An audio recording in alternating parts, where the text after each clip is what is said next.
ចុះបើជាដីរបស់ខ្លួនឯងមែនធម្មតាទេចៅគឺមិនដែលសារភាពថាខ្លួនឯងជាចៅឡើយមិនតែប៉ុណ្ណោះភីគីសៀមតែងតែលើកឡើងថាដីនោះជាដីរបស់គេហើយខ្មែររស់នៅ40ឆ្នាំជាងហើយដល់ពេលដែលគេត្រូវយកវិញ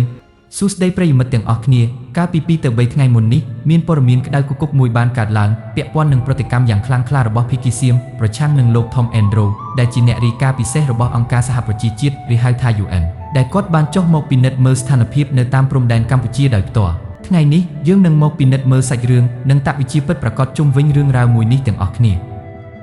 សារព័ត៌មាននិងអ្នកនយោបាយសៀមបានបង្ហាញការមិនពេញចិត្តយ៉ាងខ្លាំងដោយចោទប្រកាន់ថាតំណាងអង្គការសហប្រជាជាតិរូបនេះមើលលំអៀងមើលតែខាងភីគីខ្មែរមិនព្រមទៅមើលខាងថៃផងប៉ុន្តែមានគិតទេថាខ្លួនឯងរំលោភទឹកដីគេតើឲ្យតំណាង UN ទៅមើលខាងថៃមើលធ្វើអីទៀតព្រោះលោក Tom Andrew គាត់ចុះមកមើលព្រំដែនផ្ទាល់គាត់បានសម្ភាសនិងឃើញច្បាស់នឹងភ្នែកនៅទុកវេទនារបស់ប្រជាជនខ្មែរយើងដែលត្រូវឃ្លាតឆ្ងាយពីផ្ទះសម្បែងប្រជាជនខ្មែរយើងត្រូវឃ្លាតពីផ្ទះព្រោះតែទាហានសៀមជាអ្នកចូលមកឈ្លានពានយករបងលុះនិងទូកងទិវនាំមកបិទផ្លូវមិនឲ្យប្រជាជនខ្មែរចូលផ្ទះខ្លួនឯងជាអ្នកឈ្លានពានគេចូលដីគេហើយដេញប្រជាជនគេមិនឲ្យចូលផ្ទះបន្ទាប់ពីមានការឈប់បាញ់ប្រជាជនសៀមអាចរស់នៅបានសុខសប្បាយថែមទាំងលួចចូលមកធ្វើស្រែលើដីខ្មែរទៀត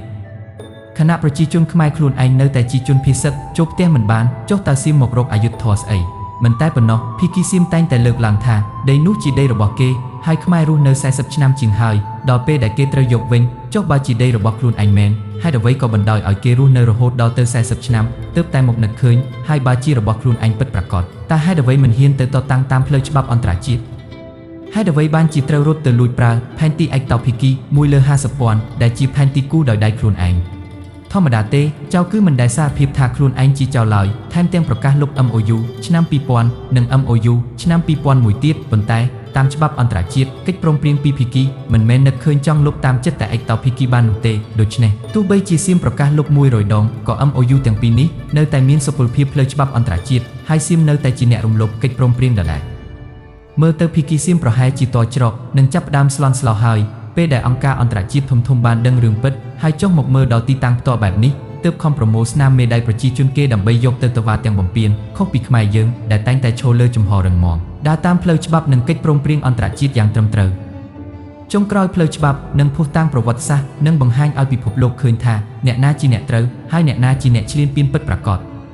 ចុះសម្រាប់បងប្អូនប្រិយមិត្តវិញតើយល់ឃើញនឹងមតិយោបល់យ៉ាងណាខ្លះដែលចំពោះរឿងរ៉ាវព្រំដែនមួយនេះបើបងប្អូនយល់ថាវីដេអូនេះជាការចែករំលែកការពិតនិងទិដ្ឋភាពផ្លូវច្បាប់ដ៏មានប្រយោជន៍សូមជួយចុច like និងចុច share ចែករំលែកវីដេអូនេះម្នាក់មួយដើម្បីឲ្យប្រជាជនយើងបានយល់ដឹងកាន់តែច្បាស់ទាំងអស់គ្នាសូមអរគុណសម្រាប់ការតាមដាន